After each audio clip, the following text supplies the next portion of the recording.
I am so excited for today's conversation with Shed. Before we begin, a little bit of house cleaning. Please enter in your chat right now, whether you're watching this via live stream or if you're in the live Zoom audience, introduce yourselves, your name, what city you're coming from. And if you want to kind of create community and connect with other people on LinkedIn, put your LinkedIn profile as well so that you can kind of grow your community on LinkedIn. For those who are watching this on LinkedIn, YouTube, Twitter, I guess you guys are called X now, on live stream, we want you in this conversation as well. So make sure you're commenting in the chats as well. And if you have a question for either me or Shed, put so in the comments wherever you're at. So today's Let's Talk is on Speak Up culture and how we can help leaders actually listen. And we have Stephen Shedletzky. His friends call him Shed, so I'm going to call him Shed. For those who are new to Community of Seven, there is one singular purpose of these Let's Talk calls, and it's to create an environment where you can come as authentically as you are, where you're accepted and where you can have deep, meaningful conversations with other purpose-led leaders to talk about really what matters most to you. And for those who are in the live Zoom audience, if you feel comfortable, please turn on your video, because I know for me as a speaker, and I'm speaking for Shed as well, it's so helpful when we see your beautiful faces and your smiles. And, so if you can, turn on your videos because we want you a part of this conversation. So we're going to do a quick exercise, but I'm not going to turn on the video, so you don't have to worry about that. In the chat, I want you to write yes or no, though. Okay, so if you're watching this via live stream on LinkedIn or whatnot, or YouTube, type it in the comments as well, yes or no. Okay, same thing with the Zoom audience. How many of you have ever left companies or organizations due to toxic cultures? Yes or no? You can write that down. Okay, got a few yeses. I know for me personally, I actually left an organization without a job lined up. It was that bad. And I think I was posting to someone's comment on my post about this topic. And I had this one job where I literally imagined in my head, because I had to take the bus to work, getting run over by a bus just so that I wouldn't have to go to work. It was that bad. Yeah, we got a lot of yes for that one. Second question, how many of you have ever worked in organizations where you didn't feel your voice was heard? Yes or no? Yeah, I think all yeses. Yes, yes, yes. And I'm looking on LinkedIn Live and all this other stuff as well, and I'm getting a lot of yeses. This is sad. I mean, literally, I didn't see one no. These are all yeses. Last question. How many feel that communication skills is crucial to good leadership? Yes or no? Press yes, no, yes, yes. See? Okay, that counts. Yes, absolutely. 1000% yes. And it's so crazy how, I think about, I'm dating myself, but like in the 90s and 80s, no one talked about soft skills, communication skills. That was BS. It was all about hard skills. It was all about, what knowledge you had. But when you think about leadership, think about how many people are promoted because they're good at their jobs. And I have one person in mind right now that I used to work with. Just because you're the top sales leader doesn't mean you necessarily can lead and manage people. Because sometimes the reason why you became the top salespeople was because you did things that were not moral, or you might have been an asshole, right? That doesn't mean you're a good leader because you sold 100,000 widgets. Who gives a fuck, right? Oh, sorry, didn't need to say that word. But so excited for this call. Once again, thank you so much for being here. Oops, wait, did I? Okay. Like navigating all of the different screens. So to set the tone, I'd like to share this quote that Tim McClure's, one of his quotes that I know I've posted in the past and has been floating on the internet for some time. And it's this: The biggest concern for any organization is when the most passionate people become quiet. So I remember when I first heard this quote, it like hit me like a ton of bricks, because it reminded me of a situation in the past where I stopped caring because I felt my voice wasn't heard, it wasn't recognized. And I had flashbacks to times where I left companies because I lost my passion at work, because I felt like no one was listening. And I felt like there wasn't respect from management, no matter how passionate I was about the job. And I left not because I didn't love the job or my clients. I left because I wasn't respected. I felt like, what's the point, right? So today's talk is about the importance of listening, and our guest speaker, Shedletzky, will go over how we as leaders can create a speak up culture. And you don't also remember, when I use the word leaders, that doesn't mean you necessarily have to have the title, because I think everyone has a potential to be a leader. Because the only really real requirement for leader is, are people willing to follow you? And I know I've been in organizations where people might not have the title. They might have been even the EA or just someone who's in a junior role who was a leader, right? Because people respected them, people listened to them. So listening is a core communication skill. It's fundamental for effective leader, as many of you guys agreed in the question part of today. However, I also feel like there's definitely a changing tide, right? I'm squarely Gen X. I'm totally dating myself. And so I see the progression that has been made with Gen Y, millennials, and now Gen Z, right? When I was starting off in my career 20, 30 years ago, it was expected that hierarchies were, company hierarchies were just common. It was just expected, right? And typically you didn't really associate with the boss. You didn't really communicate with them, right? Maybe sometimes their office door was open, but 90% of the time they were closed, right? And you didn't really expect to have a relationship. You didn't really expect that person to care about you as a person. It was more the exception rather than the norm, to have a leader who actually cared about their workers, and gave them voice in a lot of ways. However, things are changing today, right? However, probably not fast enough. But other skills, emotional skills like active listening, empathy, emotional intelligence, have gained greater importance in these past years because of millennials, because of Gen Z. With that said, companies are failing.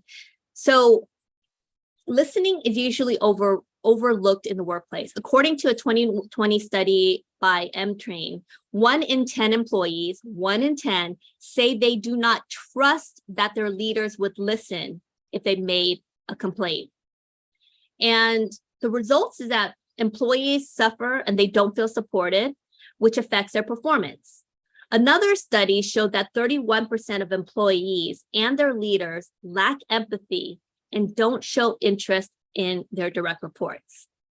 Leaders who lack empathy are perceived selfish by their teams. This is why you should care. And this can lead to team environment deteriorating and becoming just generally more negative and impacting performance. 86% of employees believe that empathy is important in the workplace, yet less than half agree that their colleagues and leaders display empathy. So that's why this conversation with Shed is so important today. He also has a book out today, Amply Tired, Speak Up Culture. Purchase it today. I'm also going to put a link, or Shed, if you can put a link to where to buy your book as well. It's an amazing read. I got to read a few pages, and I can't wait to finish the rest. But the book Speak Up Culture, When Leaders Truly Listen, People Step Up, is out. And Shed is on a mission to help leaders like you create a culture where it's safe and valuable for people to speak up. And poor leadership, I think we can all agree, results in toxic cultures and lackluster performance. So cultures of silence leads to missed opportunities, failure, and sometimes even disaster. Part of the problem is that more senior leaders, and I think I mentioned this earlier, they become far removed from the truth, right? The higher they get. And they have less interactions with team members and customers alike. So these are the same people who make their organization success or not.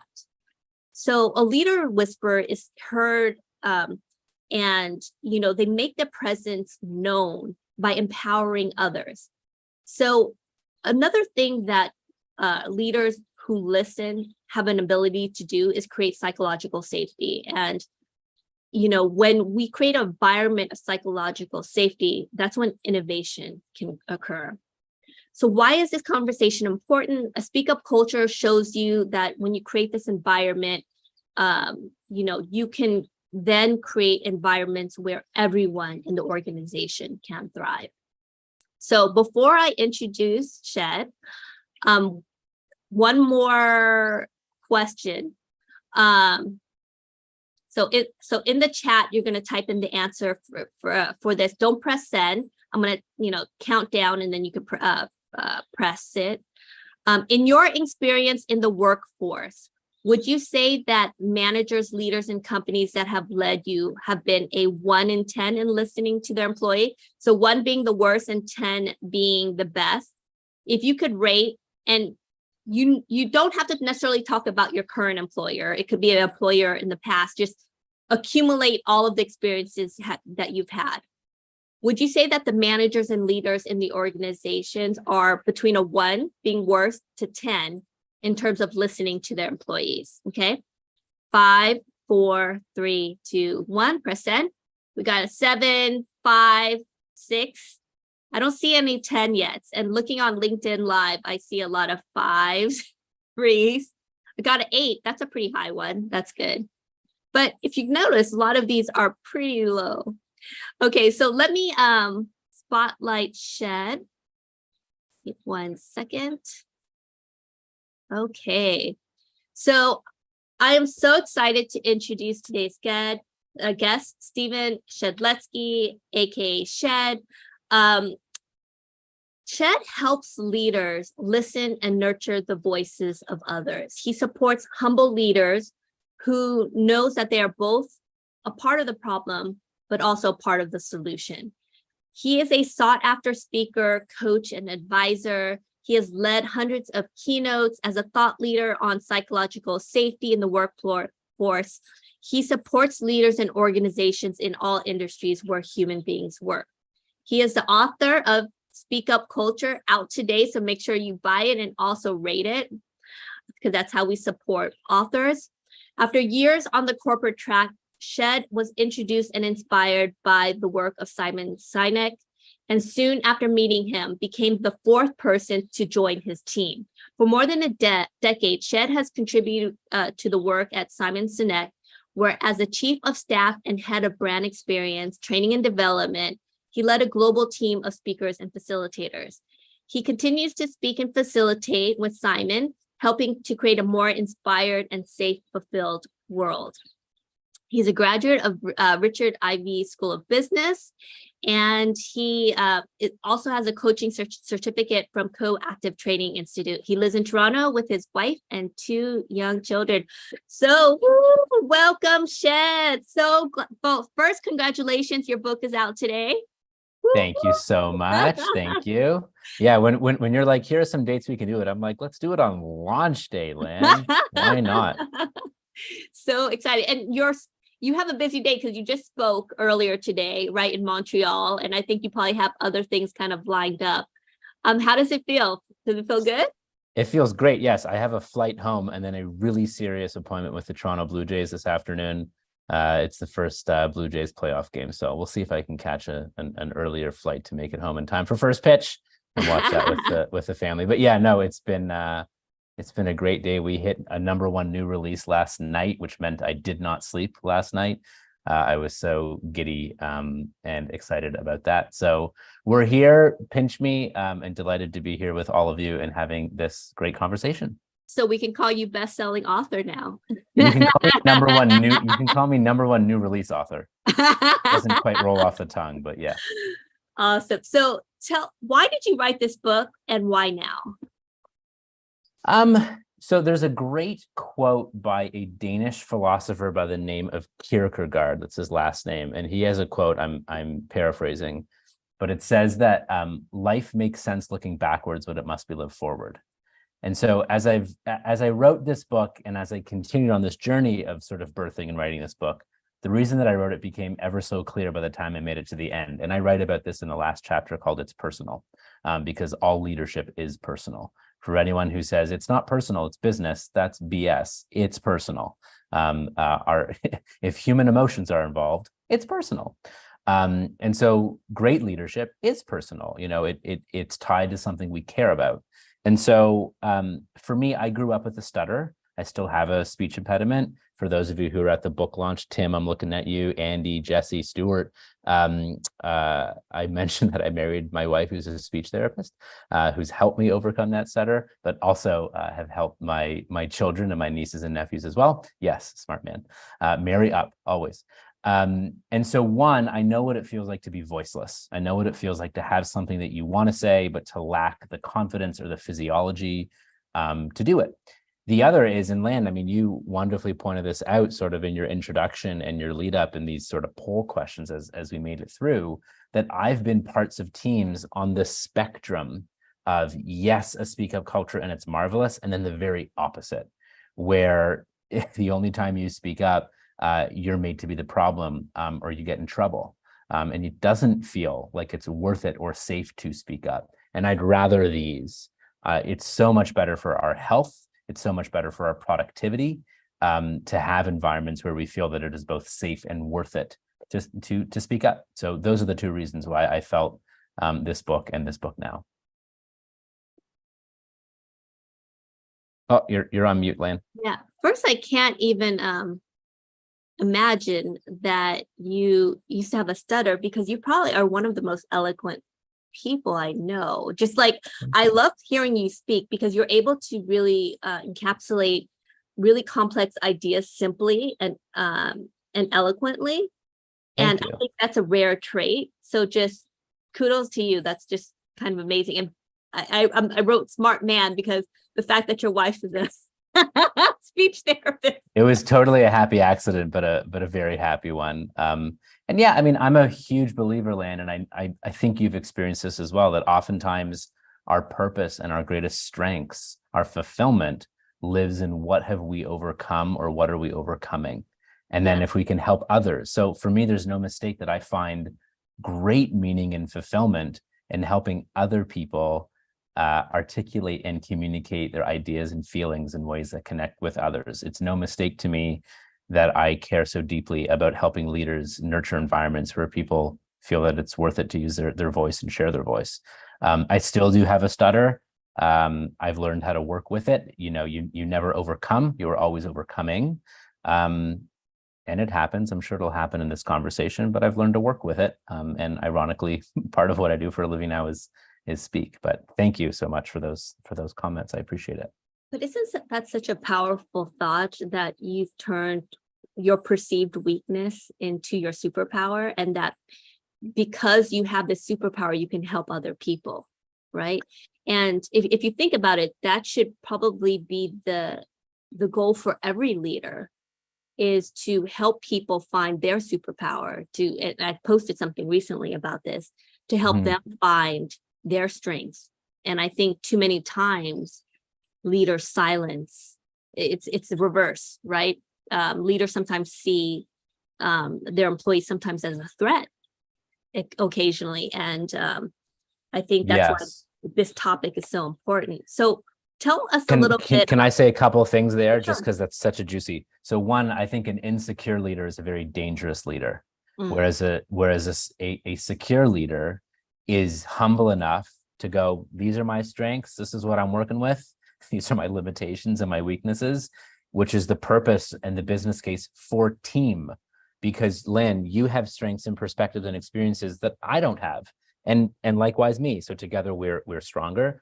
And I'm very hesitant in using this analogy, but I'll give a bit of a caveat. So business isn't a family unless it's a family business, of which all employees are part of an actual family. But still, we should put on different hats at different times in that context. But I don't, a business is a team, an organization is a team. But I don't know a better analogy to leadership than effective parenting.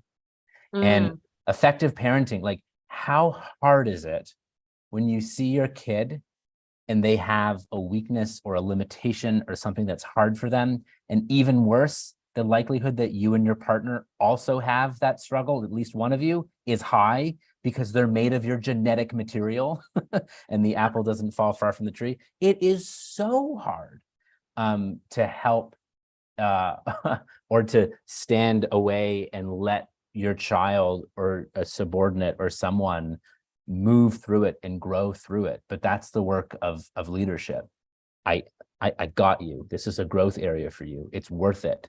I'm far much a believer on amplify strengths rather than work on weaknesses or limitations. Be aware of limitations. But this is the work of leadership. Is great leaders are self-aware. They understand their instrument. They play their instrument to harmonize better with others, and they do the work to help others understand what's their own instrument and how they can play it to the best of their ability and harmonize, and then go on to help others do the same. That's leadership. No, definitely. And the word that kind of comes to mind as you were kind of speaking is coach. Like, I think of, in team sports, the coach, right? Because the goal of the coach is to make the entire team better, not just one individual player, but they focus on the strengths of each and really working on how do we improve the weakness. And make this player stronger, right? Mm-hmm. So tell us more about what what speak up culture is. Like, describe it. Like, where did you even come up with the name? So when I first started writing the book, I fully admit that I thought I was rebranding psychological safety. So psychological safety, well-known body of work, helped very much to be put on the map by Amy C. Edmondson, who's brilliant. She has a new book out called Right Kind of Wrong. Amy endorsed the book. Thank you, Amy. I have the utmost respect for Amy and her work. Project Aristotle in 2004 with Google named psychological safety the #1 determinant of a high-performing team. And so I loved the concept, was never a fan of the term. Even Amy herself admits, not the best term, and she kind of inherited it because a reviewer for a research editorial said, "Oh, what you're talking about is psychological safety," to which she said, "All right, if it's going to get me published, let's go with that." And so she admits, though, and she coined team psychological safety, but it's still such a mouthful and such an academic coat that we put on a very human experience and a very human emotion. And so I thought I rebranded it as Speak Up Culture. Good old Zig Ziglar, people don't buy drills, they buy holes. So if the drill is psychological safety, the hole, what you get as a result, is a Speak Up Culture. Cool. As I delved into the research, and I can share a couple of slides here if I'm able. Oh, can I share a couple of slides, Lan? Yeah, okay, you can share it now. Amazing. So this is the definition of a speak up culture as I see it. It's an environment in which people feel it is both psychologically safe and worth it. There's a positive perception of impact to share our ideas, our feedback, our concerns, our disagreements, and our mistakes. And we do so believing that we won't be reprimanded or ignored, that we will actually be rewarded. It will lead to improvements for the team. And this is the thesis of the book. Kim Scott taught me that every business book needs a 2x2 matrix. So I scratched my head. I went on a long drive out into the country, and then boom, it came to me. And this is my 2x2. We obviously want this upper right quadrant of it feels safe and it's worth it. Great. Now, both of these axes are perceptions. Lan, you and I could work for the same leader. You could say, wow, they're a 10 out of 10. Like, what the best perfect leader I've ever worked for. I could work for that same leader and be like, do we work for the same person? They're a monster. And we're both right because it's perception. But hopefully the overall feeling from a team can potentially sit in some of these quadrants.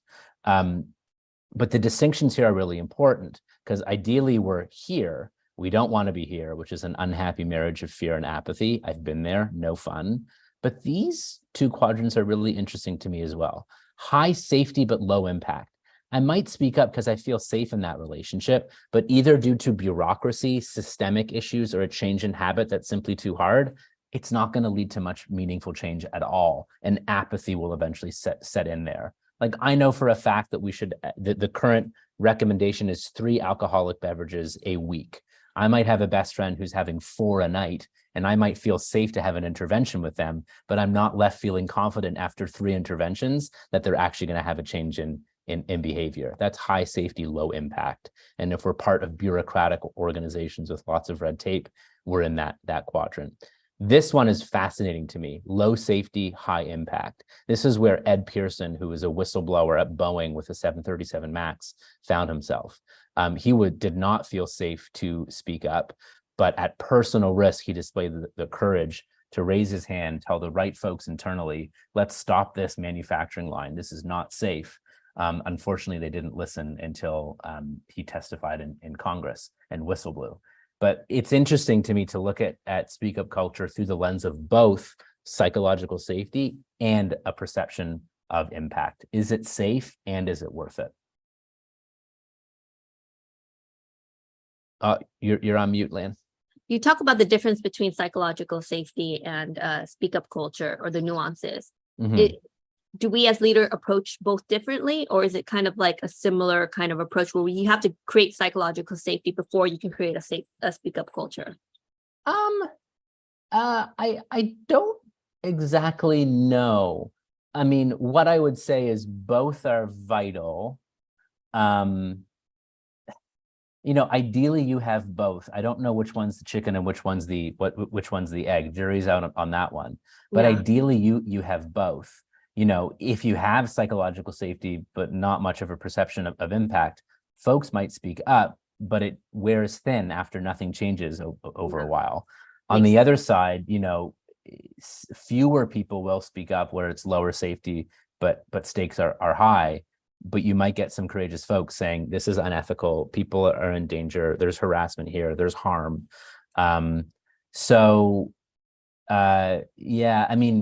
It's probably a little bit easier to generate psychological safety and for people to step in and see what happens. I think psychological safety is the beginning, because perception of impact, we often don't know until we try it. Yeah. I feel like that missing piece that psychological safety didn't have was that empowerment piece and the impact piece that speak up culture does. So we talk a lot about culture, and I think that's linked a lot to psychological safety and this whole notion of creating a speak up culture. How do you hire for culture? How do we hire for this? But also, I've also seen the kind of weaponization of culture, right? Like where hire for culture excludes people who look like me, right? Or people who look like my husband, or, it's nuanced. Yeah. Well, so I think the best work for this is to lean into attributes. So I'm not a fan of the term soft skills, because they aren't soft. They're very hard and they are of paramount importance. So I like to call them human attributes. And I'll lean into the work of my dear friend, Rich Deviney, who wrote a book on this called The Attributes. So Rich distinguishes between skills and attributes. And when you're wanting to hire for team and hire for culture and hire for 1 + 1 = 3, not 1 + 1 = 0.5 because of ego, you need to look to attributes. So there's a paradox when you hire only for skill, is you can have the dream team paradox. This showed up in the 1992 US men's basketball team, where you literally had like 13 of the best basketball players on the face of this earth, but given 3 seconds in the fourth quarter with the last shot to take, you had 13 people on the roster who would all take that shot on their respective team. And so when there's 3 seconds left, they had no idea how to actually subordinate and say, actually, no, Karl Malone should take this shot in the post, right? It was an ego battle. And so as opposed to hiring the best of each domain, it's actually smarter to look at our attributes. What are the human qualities that will allow someone to thrive on this team, regardless of gender, race, age, religion, sexual orientation. Throw that out the door, focus on human attributes. And when we do that, we're more likely to get more diverse teams because we're focusing on how people behave. So attributes are adaptability and resilience and empathy and perseverance and drive and grit and humility. All these things that are far more innate. We can develop them, but we're sort of born with these things. And I think that's the best way to look at culture, is through values, and then purposely creating environments. Like, we don't have a speak up culture if you're just hearing from the same folks who all happen to look the same and be of the same gender and have the same skin color. That's not a speak up culture. That's just hearing from the same voices. We need to create environments where the most diverse voices are heard and solicited in a myriad of ways, which could be one-on-one, in group meetings, with certain, like all the things, and all the ways. So, I've heard so many organizations, Lan, have aggressive hiring practices from a DE&I perspective. Great, but the number of folks who leave because they get into those cultures and they go, not for me, right? It's not just enough to have the hiring quota. We have to commit to having environments where people feel not that they have to fit in, but they can belong being who they are, and that's rewarded and accepted. And how do you kind of encourage like the speak up culture if you either have no influence or you might be an individual contributor, right? Because a lot of us maybe might be in that place. So this is the distinction between an uppercase L leader and a lowercase L leader. So an uppercase L leader is someone who has the formal title, and we expect for them to behave in a certain way because leader is in their job title, right?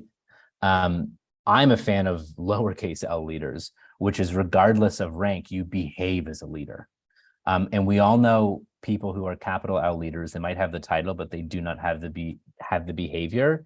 And we've all met and followed lowercase L leaders that have zero formal authority, but we would follow them through a brick wall because we trust them.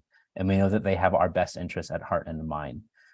My favorite quote on leadership also comes from Rich Davini, who I referenced with the attributes. It's, leaders aren't born, leaders aren't made, leaders are chosen based upon the way that they behave. And so any one of us can study or look to leaders we admire, and what are the ways that they behave, and how can we choose to behave that way? And there are a few, right? Warmth, by the way, not a leadership requisite. I know plenty of cold, grumpy leaders, but they're consistently cold and grumpy, but they care for people. And I've never had that in doubt. Vision, not a requisite for leadership. You have to believe and follow a vision, but you don't need to be a visionary, right? Vision is valuable, but just because you're a visionary doesn't mean you're a leader. Leaders follow a vision, but you don't need to be a visionary. Leaders are high on the attributes of empathy and compassion. They're high on authenticity and consistency, including if they're cold and grumpy. They have a service orientation, which is why, by the way, the term servant leader means that our definition of leadership is broken. Leaders serve. It's part of the responsibility of what it means to lead. And leaders are decisive. They make a decision and own it, even with limited information. And they're high in accountability. If things go well, they dish credit out. If things don't go well, they take disproportionate responsibility for it. Leadership is in our behavior. That's kind of like mind blown when you said that the fact that we need a word like servant leader says that our whole notion of leadership is broken, because it's so true. All leaders should serve. Mm-hmm. Yet I think it is the exception rather than the rule. Most of the leaders I know, it's about power, right? Rather than service. And power ought to be earned. There's great work by Franz de Waal studying primates, and we've messed up, as humans do so often. We've messed up the term alpha. Alpha doesn't mean bully and in charge and boss. The most successful leaders in a primate tribe of like gorillas are the most empathetic, the most patient, the ones that create harmony, and they don't do it for free. They do it so they remain in power. One of my favorite leaders that I used to work with is Bill Zangle. I don't know if Bill's listening, but one of the best advice he kind of gave me was just that, and he lived it, which was important. Was he was like, true leaders are the first to take blame when things go wrong, and the first to give credit to his team when things go right. And he actually embodied that. Right. And that's one of the leadership kind of skills that I kind of took with me as I kind of moved on. So we have an anonymous question that was sent to me. So there's a question in, how do we build a speak up culture when the leadership does not support it? Yeah. So the thing with leadership is effective leadership and ineffective leadership both trickles down. And so I have empathy and I don't envy folks who are in a position in which you're jiving and you're like, yes, more of this. And yet you work with or for a leader who doesn't prioritize this. The opportunity is to flex that lowercase L leadership muscle, and that the tail can wag the dog, and that you can go, hey, how do I want to be as a leader? And how can I work as hard as I can to be that for the people to my left and right? How can I lead up? How can I lead side to side? And how can I lead down? The likelihood that that individual who leads you will be in that same role in 2 years, or you will be in the same role you're in 2 years, is low. And to take from my colleague Simon Sinek, to have an infinite mindset is lead the way that you wish to be led yourself, with platinum rule, treating others the way they wish to be treated, not how you wish to be treated. And if your friend gets promoted and they're like, oh my God, Lan's amazing, let's bring them over to my team. Maybe you get that promotion. Maybe you build more of a relationship with a leader who's likely insecure and inexperienced and has had no training, and you can actually give them some feedback up and see that you're an ally, not trying to ruin them or frustrate them. But absent of having the perfect leader that you want, you can still choose to behave as the leader that you wish you had. And you can be on the prowl to find those that you resonate and share values in what it means to lead and what it means to follow. That's great advice. And Matthew Brochin in the comments also says, try to influence where possible, but sometimes you have to leave, which is so true.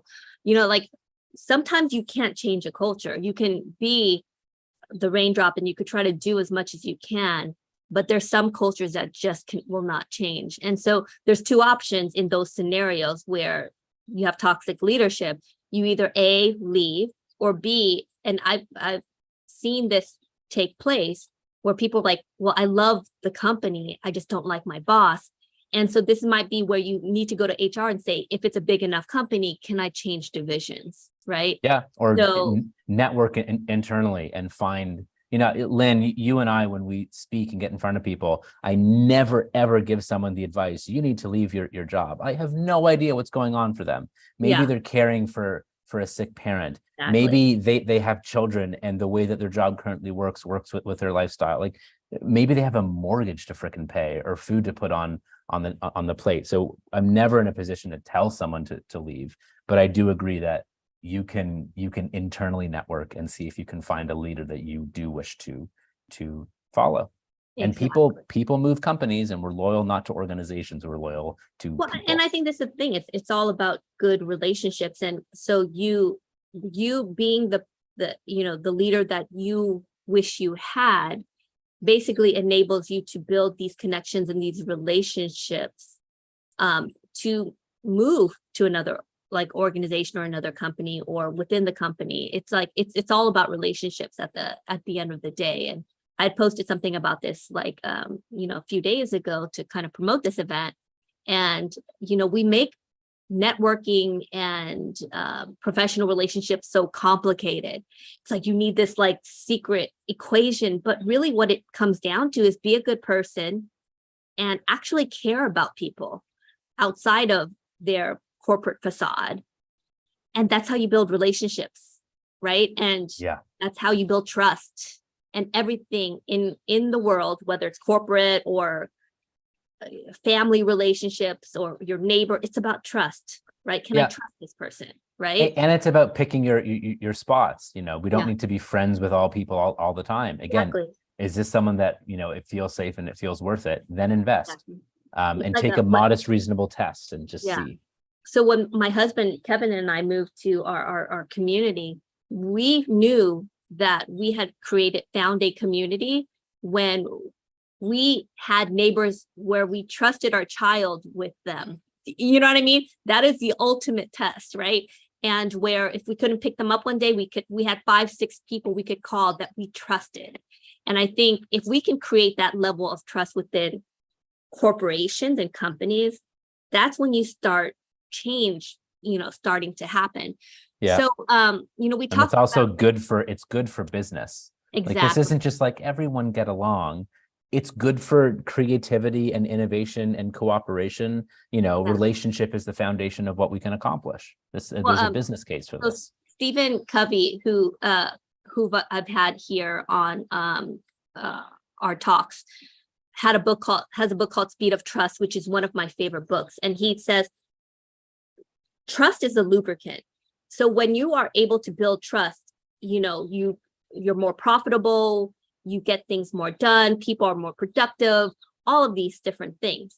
And so when you can create trust, everything unfolds. There's growth, there's financial growth, there's productivity, everything that you need, and want, right? Yet sometimes leaders forget that, right? And they don't build trust with their own employees and their customers. And then you see these companies just crash. Yep.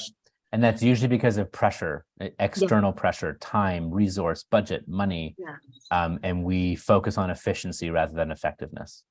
But there's efficiency when you have trust. That's the irony, Yeah. right? Yep. So you devised an equation for culture. Mm-hmm. Tell us a little bit about this. I'm fascinated. Yes. So I have a slide for that. There's an equation that we've put together for trust, and then I also want to talk about pickles. You're like, what? Yes, pickles. I'll explain. So this is the equation we've put together for culture. So culture equals values multiplied by behavior to the power of influence. The strength of a culture is the degree to which the values are clear, understood, we know what they look like in our behavior, and then actually behaved.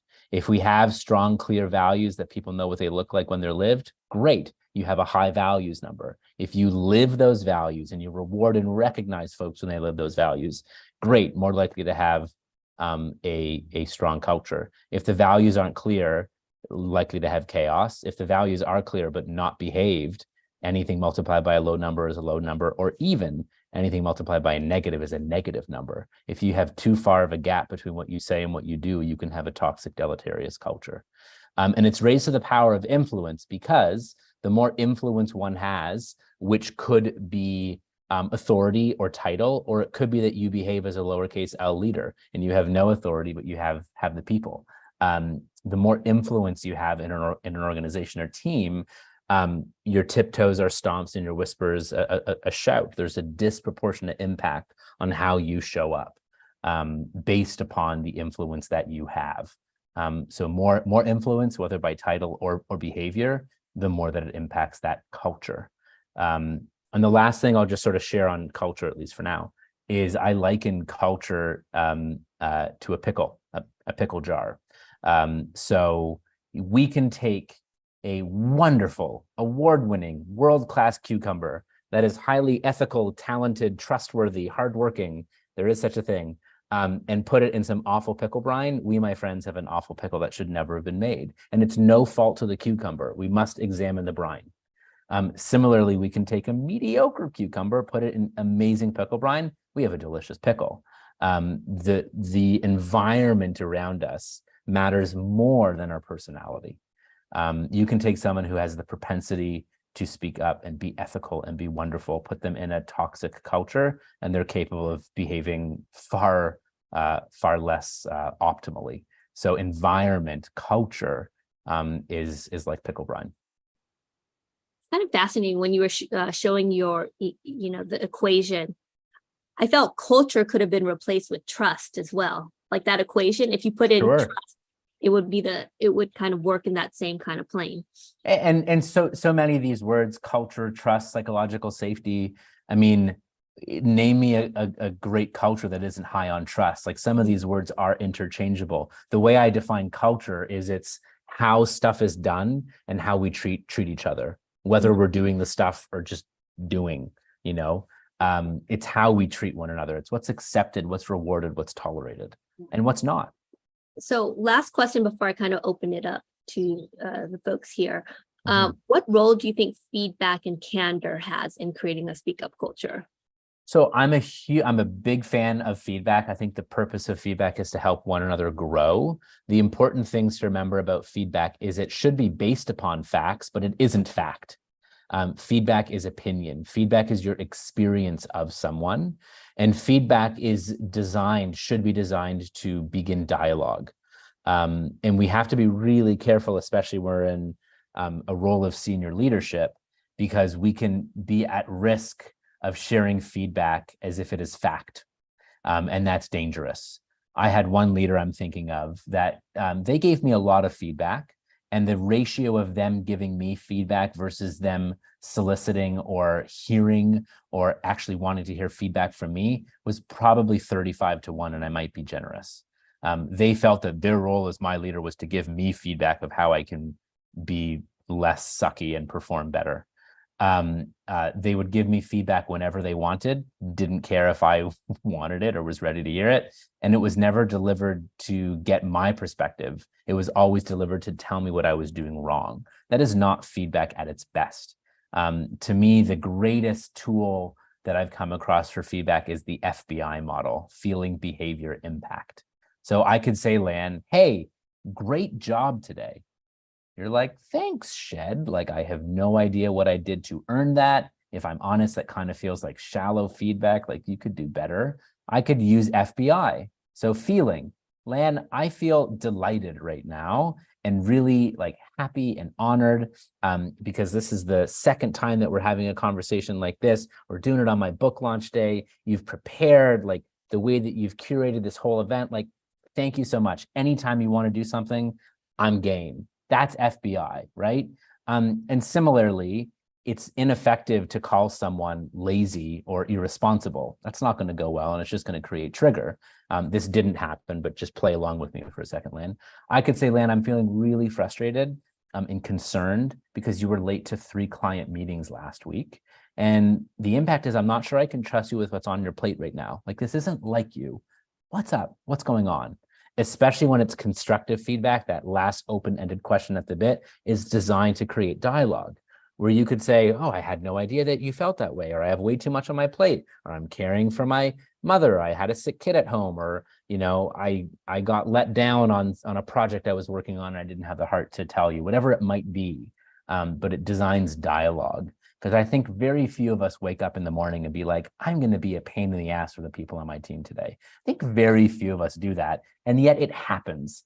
And so when it does happen, I think it's the opportunity to show care and concern, to own our emotional experience, and also invite that someone be a bit vulnerable as well and sharing what's up with them so that we can team better together and get out the other end better, stronger together as a team. I love that. We have a few questions for you, but before I ask them, I want to kind of highlight some comments from our LinkedIn Live comments. Bree Hibbert says, if you aren't in a position to leave, it's important that you protect your mental well-being so that the toxic culture doesn't become a part of you. Aligning with the right people can help, even if those people are outside your team or organization. We have one from Dave R. Shed, I'll say it again, this is an important bit of semantics. Position of authority is not the same as a leader. Cindy Besant, without safety, there is a community bias where people will just vote towards what others on the team support as well. This is based from fear and doesn't promote best decision-making in the greater good.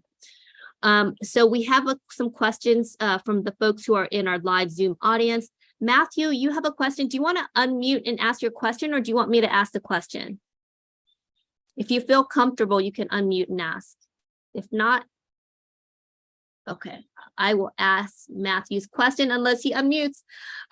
So the question by Matthew is, can you talk a little bit about how to protect oneself against insidious covert behaviors like gaslighting, which is one of my, actually, that's how we connected, not through gaslighting. So that time that I gaslit you, right? Yes. So Mita Malik, who's one of my dear friends, wrote something for the Harvard Business Review on gaslighting, and I had a quote in it. And Shed had actually commented. So note to people who are watching this, you can also be on one of my Let's Talk if you comment on my post. And so he posted about it, and then I reached out to him. So that was like last year. So funny that gaslighting brought us together. Yeah. So I write a bit about gaslighting in the book, and I don't pretend to be an expert here. I touch upon a couple psychological phenomena that ruin a speak up culture. One is gaslighting, which is there are a few sort of main ways in which gaslighting occurs, but it's when someone essentially questions their own sanity and their own reality. The other far lesser extreme, but still destructive second cousin is toxic positivity. And Susan David does great work on this. Toxic positivity is we're only allowed to talk about the future. We're only allowed to talk about good stuff. And that's just not the human experience. Sometimes we need to grieve. Sometimes there's challenging things going on. You know, you, Lan, as an Asian woman, there's anti-Asian hate going on in New York subway, and you got to go down for a meeting. Yeah, we should make that safe to talk about and protect you and make sure you feel good coming into a simple meeting where I don't have to think about it, right? That's, that's ensuring that we actually have a real human experience. So gaslighting, and there's great work on this out there, but there's a few ways that gaslighting can occur. Reality manipulation, that's not what happened, right? You're wrong, which is ridiculous. Scapegoating, you're the problem or they are the problem. A straight up lie, like this contract is designed to protect you, or coercion, do this or else. I've been a subject of gaslighting personally, where I raised my hand, said that there were some issues, and I was promptly informed that I was the issue myself. Okay. When that happens, one of the best things we can do is find community, and to talk through with hopefully a more objective party, to be like, am I going crazy here? And to just get other perspectives, whether they're folks part of that environment as well. I just had a meeting with someone earlier this morning where they began to doubt their own effectiveness as a leader because one of their subordinates was essentially saying that they're not a good leader. They were a great leader. It just wasn't a right fit. And so unfortunately, Matthew and others, when we might be subject of gaslighting, one of the best things that we can do is get some objective perspective, whether from friends, colleagues, a coach, a therapist, someone who can help us point out what's ours to own versus what's not for us to own, and how we can move forward or out or create a change. Yeah. I don't think many people intentionally gaslight, but still leaders own their impact on others, whether it is intended or not. So we have another question for you, Shed. So this is from Merritt. This is an amazing talk that every senior leader needs to hear. Question for Shed: what executive education program do you recommend on how to build, execute, and maintain a high performance team, a culture? Yeah. I mean, I don't have one of like everyone should go to, University X or training program Y, and not all training programs are for all folks. I think you got to figure out, I read a trifecta of chapters in the middle of the book, Lan, that I think is part of the solution. A, we need to define leadership. B, we need to select leaders against that definition. And then C, we need to help leaders lead. So if we don't have a definition of what it means to be a leader in our organization or society, good luck. This is where we can get bullies or toxic high performers in positions of authority, because we haven't defined what a standard of leadership is. It isn't just enough to define leadership. I know many organizations who have wonderful printout cards on these are our leadership behaviors, and they're only lived when convenient and by some. Bravo. We need to select and reward and promote and cultivate those attributes and skills that we say are the definition of leadership, for that definition to mean anything. And then finally, we need to help leaders lead.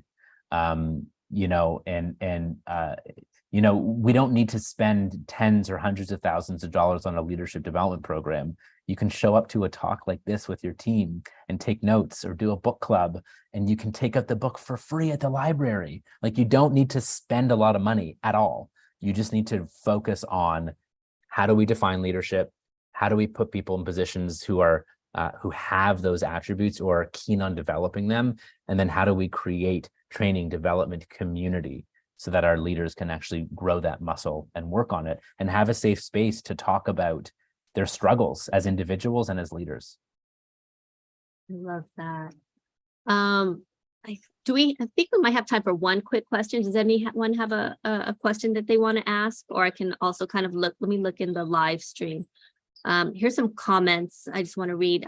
Joseph Ianon says, speak up culture needs all valuable input, and people need to feel comfortable. HR departments need to hire, not check a box, like you said, Shed, but for what they can bring to the team. Leaders don't need the title, just an altruistic purpose in service and people that buy in. I love that. I'll also push back. I'm not a believer on complete altruism. It doesn't exist, because when we do good for others, it comes back. True. So, and for a leader to create a strong culture, especially at scale. Yeah. Let's say you have an organization where there's 2,000, 20,000 people. A leader can't say, I care about every single employee here, because they're never going to meet every single employee.